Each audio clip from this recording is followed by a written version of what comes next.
My name is Gina. I am 29. I'm from New Jersey, Bergen County. I'm a teacher and a Pilates instructor. Got to go to your class. What is your relationship status? I am currently in a relationship for a little bit less than a year. Okay, it's almost your anniversary. Yeah. Almost. It depends who you ask, though. When the Let's elaborate. is. The first date was August 8th, but we didn't become official until November, so. How would your friends describe you?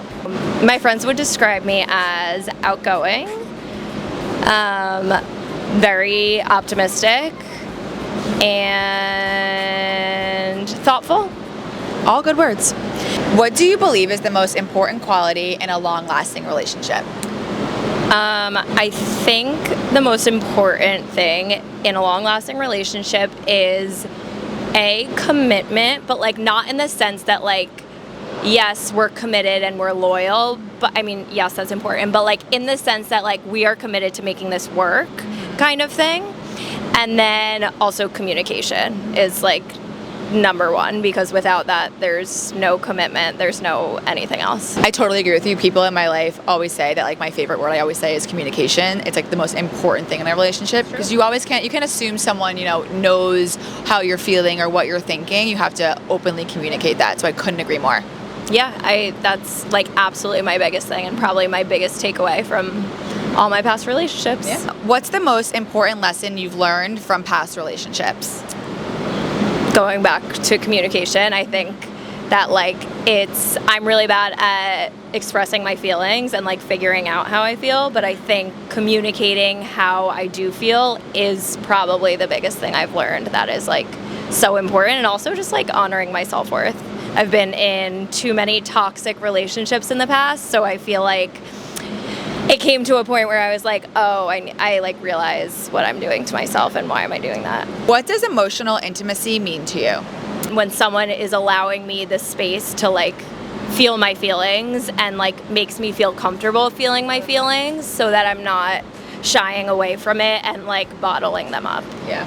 I think that's so important, right? Because you can be able to communicate with someone really easily, but if they're not receptive to it, then what's the damn point? 100%. And I think that's still something I'm learning, in my relationship still. I'm still stop bottling things up, say it. And every time I'm oh, you didn't freak out on me, why? And I'm oh, this is a healthy relationship. Love that. What's one thing you've learned from a past relationship that you'll apply to the next? Communication is key, and I need to express how I'm feeling, and I also need to not shut down or become defensive when someone else communicates to me how they're feeling, whether I disagree or not. But I was gonna say, it's so important, whenever a person's kind of sharing their feelings with you, you might not agree with their approach, but as long as you're open and accepting to it, I think that's the win and the key to communication. Yeah, exactly that. In what ways do you think your past relationships have shaped your approach to dating today? So I think when I started dating my current boyfriend, I had a very different approach than I have in the past.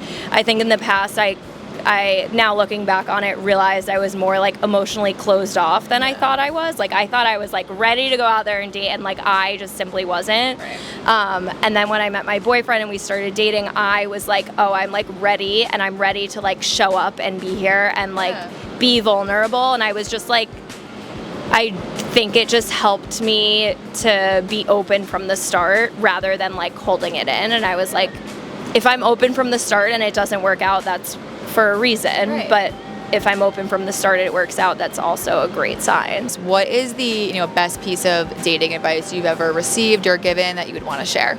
I don't know if this is dating advice, but coming from a ton of toxic situations, and I was just stuck in that toxic cycle, I feel the best piece of advice is healthy love shouldn't be giving you high highs and low lows, and it should be a steady feeling.